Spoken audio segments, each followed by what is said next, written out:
This is CNN Student News. I'm Carl Azus at the CNN Center. Starting with some breaking news from yesterday. There was a mass shooting at a conference center in San Bernardino, California. It's a city east of Los Angeles. Police say, quote, upwards of 14 people were killed and upwards of 14 more were injured. Officials did not know yesterday if this was a terrorist attack. Witnesses reported seeing 3 gunmen who were believed to drive away in an SUV after the shooting. A CNN security analyst says that suggests the attack was planned in advance. TeachersCNN.com will have the latest details on this incident. Next today, after the November 13th terrorist attacks in Paris, France's government asked its allies to increase their military action against the ISIS terrorist group. The governments of Britain and Germany are considering doing exactly that. And the U.S. is expanding its military involvement in Iraq. America is adding a new strike force to the 3,000 plus U.S. troops who are currently in the Middle Eastern country. After frequent White House denials that U.S. troops would face combat in Iraq and Syria, today the president is ordering dozens of U.S. special forces into combat roles involving direct action against ISIS. These special operators will over time be able to conduct raids, free hostages, gather intelligence, and capture ISIL leaders. The new expeditionary force will number in the dozens, though support forces will expand its total footprint to about 200. This force and the operations this force will conduct will provide us additional intelligence that will make our operations much more effective. Part of their mission, raids like this one in northern Iraq in October. A daring joint operation involving Kurdish commandos and the U.S. Army's Delta Force to free these ISIS-held prisoners. Demonstrating the added danger of direct action, one Delta Force operator, Master Sergeant Joshua Wheeler, was killed. This new deployment to Iraq is in addition to the 50 special forces the U.S. is already deploying on the ground in Syria. It puts everybody on notice in Syria that you don't know at night who's going to be coming in the window.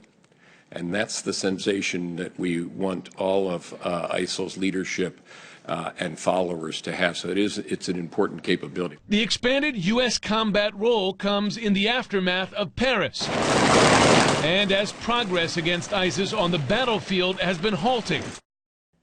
Okay, now for something that blends history, journalism, science, media. We're kicking off a 2-part series today that looks at the past and potential future of communication as we know it. Most changes in the way 2 people are able to reach each other have been tied to and limited by the technology available to them. Of course, it's possible for us to speak to someone else live at virtually any other place on Earth. What's next could be an illusion.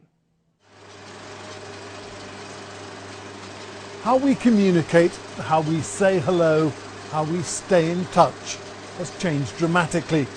Going back to the mid-19th century, it's been something of an epic story. The telegram, developed in 1844 by Samuel Morse, the inventor of the Morse code, allowed us to stay in touch over long distance. The first message read, "What hath God wrought?" 1876 saw the telephone ring for the first time, invented by a Scotsman, Alexander Graham Bell. The first words he uttered, "Mr. Watson, come here, I want to see you." By 1960, we could talk to each other from anywhere on Earth via satellite, thanks to the Echo 1 satellite launched by NASA. The first electronic message, or email, was sent in 1971 by Ray Tomlinson, an American computer engineer. His message simply said QWERTY EOP, or the top 10 letters on a keyboard. By 1973, we had the first cell phone, developed by another American, Martin Cooper. It was known as the Brick. But the great game changer came in 1991, the World Wide Web, invented by a British computer scientist, Tim Berners-Lee. It led to everything we have today: Skype, Twitter, Facebook, a new world of online communication. So, what can we expect next? Well, what better for inspiration than the movies? Everybody remembers the scene, Princess Leia sending an SOS in the 1977 movie Star Wars. Well, a scientist in California is absolutely convinced that we'll all be communicating just like this, holographically, pretty soon. David Fatal is a French-born physicist, his field controlling and manipulating light. We've invented a new type of display, a holographic display, able to produce interactive holograms at the tip of your finger, in the palm of your hand, for cell phones and for the future of displays. Of course, we associate holography, the art of making holograms, with magic.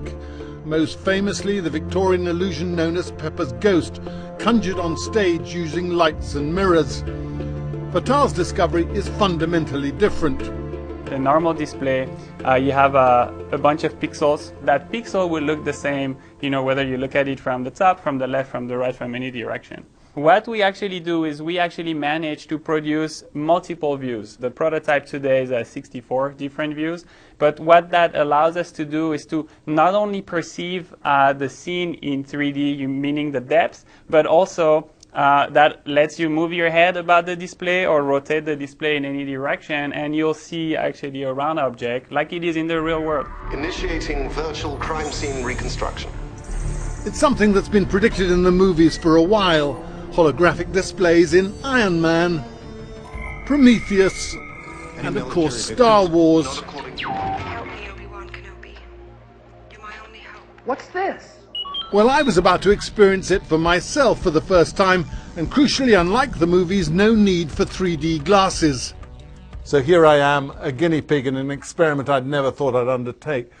On screen, to my right, the camera is mapping my face. You can see my face mask, it's captured me, and that's transferred to a holographic image in front of me. In fact, I've been transferred, as you can see, into a rather handsome monkey, and it picks up my gestures exactly.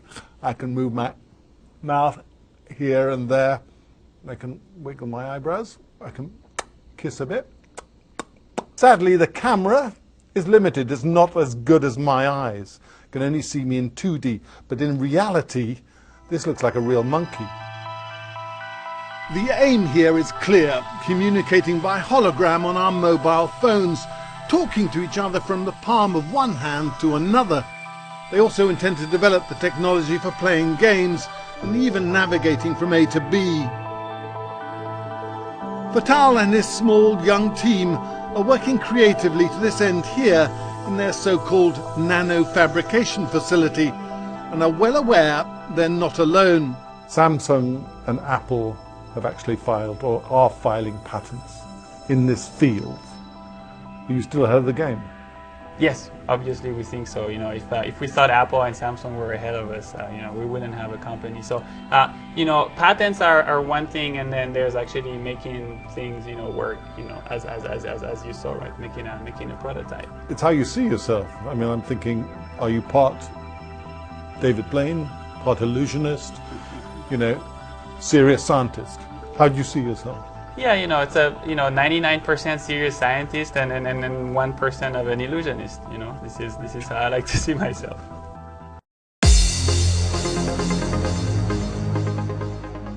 All the schools on today's roll call segment made a request at cnnstudentnews.com. From Southeast China, we heard from the city of Dongguan. It's where you'll find the TLC International School. In the city of River Falls, Wisconsin, hello to the Wildcats. Great to see you at Meyer Middle School. And in northern Arkansas, good to see the Panthers today. Yellville Summit High School is in the city of Yellville.